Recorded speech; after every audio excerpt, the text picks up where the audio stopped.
ሰላም የቻናሌ ቤተሰቦች እንዴት ናችሁ? እኔ በጣም ሰላም ነኝ። እናንተም ሰላም እንደምትሆኑ ተስፋ አደርጋለሁ። ዛሬም ለእናንተ ይጠቅማል ብዬ ያሰብኩትን አንድ ሐሳብ አንድ ምክር ይዤላችሁ መጥቻለሁ። ለዛሬ የመረጥኩት ሐሳብ ከወደደችህ የምትጠይቅህ 5 ጥያቄዎች የሚል ነው። እናም ለቻናሌ አዲስ የሆናችሁ ላይክ እና ሰብስክራይብ ማድረጋችሁን አትርሱ። ሰብስክራይብ ያደረጋችሁም ላይክ አድርጋችሁ ጀምሩት። አብራችሁኝ ሁኑ። አሁን የምጠቅስልህን ጥያቄዎች እየጠየቀችህ ከሆነ ወድሃለች ማለት ነው። በዚህ ሰዓት ለምትጠይቅህ ጥያቄዎች የምትመልስላትን መልስ በፍቅር ካንተ ጋር እንድትቀጥል ወይ ደግሞ ተስፋ ቆርጣ ትተህ እንድትሄድ ወሳኝ የሆነ መልስ ነው ካንተ የምትጠብቀው። ሴቶች የተለያዩ ጥያቄዎች ሊጠይቁ ይችላሉ፣ ግን ደግሞ አንዳንድ ጥያቄዎቻቸው ካንተ የሆነ ነገር እንደፈለጉ የሚጠቁሙ ከልባቸው የመነጩ ጥያቄዎች ነው የሚጠይቁህ። ስለዚህ ቁም ነገር ፈልጋ ከልብ እንድትመልስላት የምትፈልገውን ጥያቄ ስትጠይቅህ ከምትሰጣት መልስ ልትመዝንህም ስለምትችል ጥያቄዋን ማናናቅ ወይ ደግሞ መቀለድ ሳይሆን ተገቢ የሆነ መልስ፣ ትክክለኛ የሆነ መልስ ነው ልትመልስላት የሚገባው። ምክንያቱም የምትፈልጋትን የምትወዳትን ሴት ካለማወቅህ ልታጣት ስለማይገባ። የማትፈልጋት ከሆነ ለሷ የፍቅር ስሜት ከሌለህ ትክክለኛ መልስ ባትሰጣትም ችግር የለውም። ካልሆነ ግን እየወደድካት ባለማወቅህ ስታጣትና ኋላ ሲገባህ ሊጸጽትህ ስለሚችል እነዚህን ጥያቄዎችን ቀድመህ ብታውቅ የተሻለ ነው ብዬ አስባለሁ። ወደ ጥያቄዎቹ ከመግባቴ በፊት ግን ለቻናሌ አዲስ የሆናችሁ ሰብስክራይብ በማድረግ ነባር የሆናችሁ ደግሞ ላይክ አድርጋችሁ በመጀመር አብራችሁኝ ሁኑ። አንደኛ፣ እንደምትወድህ የሚያረጋግጥልህ የምትጠይቅህ ጥያቄ ምን አይነት ሴት ነው የምትወደው የሚል ነው። ምን አይነት ሴት ነው የምትወደው ብላ ጠየቀችህ ማለት ሙሉ በሙሉ እንደምታፈቅርህ እርግጠኛ መሆን ትችላለህ። ማንም የምታቀህን ሴት እንደዚህ ብላ አትጠይቅህም። በተለይ ደግሞ ጓደኛሞች ሆናችሁ በመካከላችሁ መፈላለግ እንዳለ ካወቅክና ምን አይነት ሴት ነው የምትወደው ብላ ከጠየቀችህ በእርግጠኝነት ታፈቅርሃለች። ምክንያቱም አንተ የምትወዳትን ሴት ምን አይነት እንደሆነች ካወቀች በኋላ አንተ የምትፈልጋትን አይነት ሴት በመሆን ባንተ እንድትመረጥ ስለፈለገች ነው። በመሆኑም አንተ የምትወደውን አለባበስ ለብሳ፣ አንተ የምትወደውን ባህሪ ተላብሳ እየኝ፣ ተመልከተኝ፣ አንተ የምትፈልጋትን አይነት ሴት ሆኜልሃለሁና ምረጠኝ እንድትልህ ስለፈለገች ነው።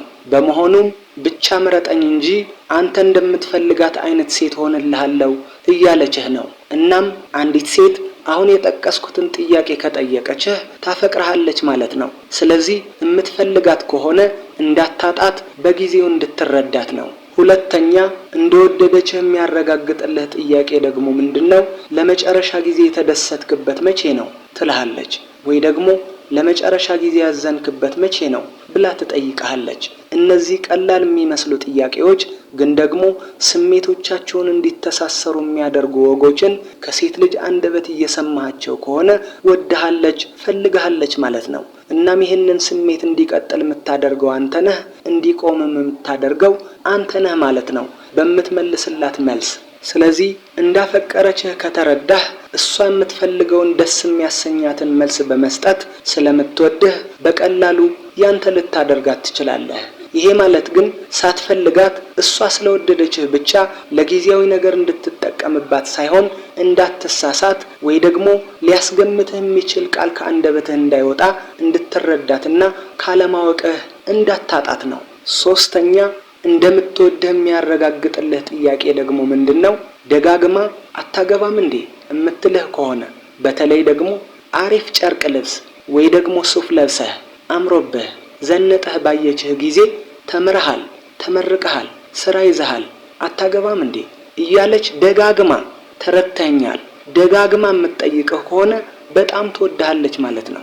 ሌላው ደግሞ የት ሀገር ነው መኖር የምትፈልገው ልትልህም ትችላለች። ይሄ ማለት ግን በግልጽ ቋንቋ ምን መሆን ነው የምትፈልገው? ወደፊት ምን አይነት ህይወት ነው የሚኖርህ? ምንድነው ለመስራት የምትፈልገው? አንድ ላይ ነው የምንሆነው ወይስ ስለ አብሮነታችን ምን ታስባለህ? ስንት ልጆች ይኖሩናል? ምናምን ብላ በፍጹም አትጠይቅህም። የፈለገ ብትወድህ የፈለገ ብታፈቅርህ አንዲት ሴት ፍቅረኛሞች ከመሆናችሁ በፊት የፈለገ ብትወድህ እንደዚህ አይነት ጥያቄ ከሴት አንደበት በፍጹም እንዳትጠብቅ። ያፈቀረች ሴት በአእምሮዋ ተንኮለኛ እንደሆነች ነው የምታስበው። የተሰማትን የፍቅር ስሜት መሸፈን ስለምትፈልግ እሱን ማፍቀሬን እንዳይታወቅብኝ በሚል በተሸፈነ መንገድ በሲስተም ነው ስላንተ መጪ ህይወት ማወቅ የምትፈልገው። ያንተ መጻኢ ህይወት ላፈቀረችህ ሴት ወሳኝ ነገር ነው። ተስፋ አለኝ ወይስ የለኝም የሚለውን የምትለይበት መንገድ ነው። የሚፈልገኝ ከሆነ የሚመልስልኝ መልስ ከኔ ጋር ቁርኝት እንዲኖረው የሚያደርግ ነው። ከኔ ጋር የመኖር ተስፋ እንዳለው የሚጠቁም ነው።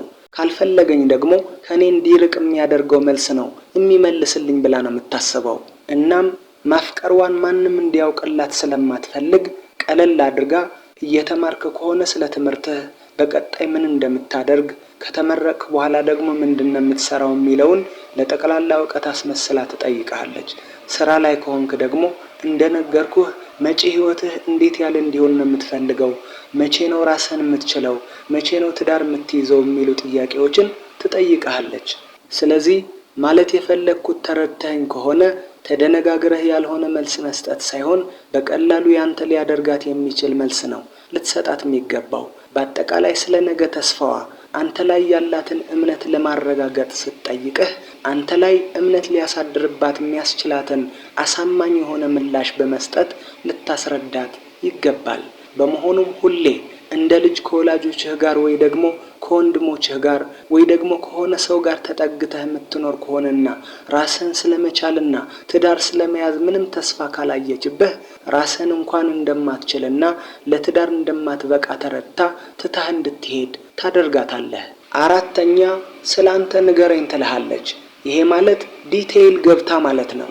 ስለ ስራህ፣ ስለ ራስህ፣ ስለ ዓላማህ፣ ጠንካራ ጎንህ፣ ደካማ ጎንህ ንገረኝ እያለች ደጋግማ የምትጠይቅህ ከሆነ ይህች ሴትም ወድሃለች፣ ያንተን ዓለም ያንተን ህይወት ማወቅ ትፈልጋለች ማለት ነው። አምስተኛ ለማንም እንዳትናገር ብላ የሆነ ሚስጥር የምትነግርህ ከሆነ ይህች ልጅም ትወድሃለች ማለት ነው።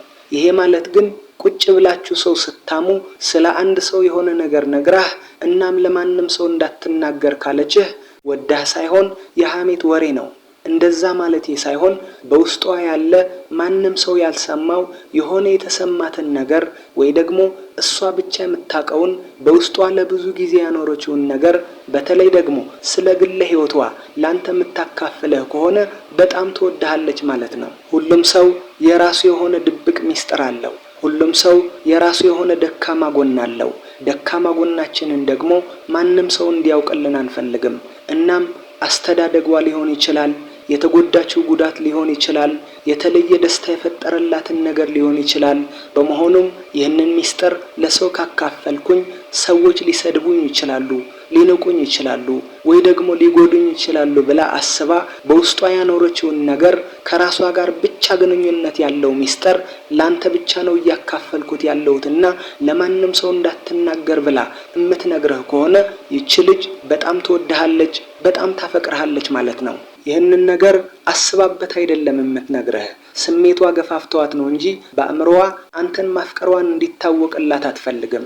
ግን ተግባሯ የሆነ የተሰማት ስሜት ስላለ ሁሉም ነገሯ ነው የምታካፍልህ። ድክመቷም ጥንካሬዋም እንድታውቅላት ስለምትፈልግ ነው የምታካፍልህ።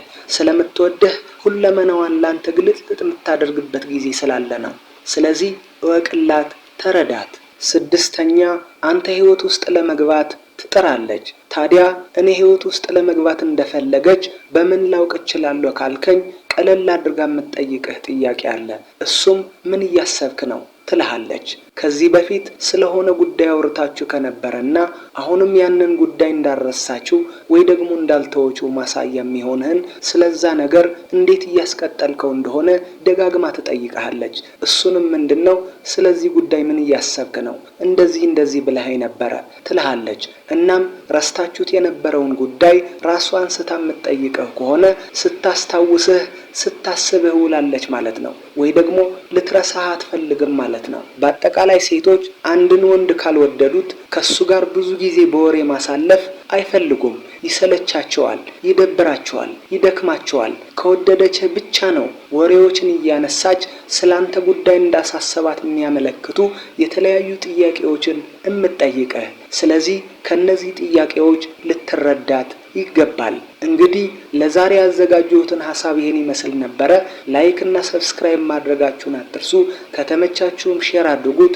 የተሰማችሁንም ተው ግን ጻፉልኝ። በቀጣይ ቪዲዮ እስክንገናኝ ቻው ቻው፣ ሰላም ሁኑልኝ።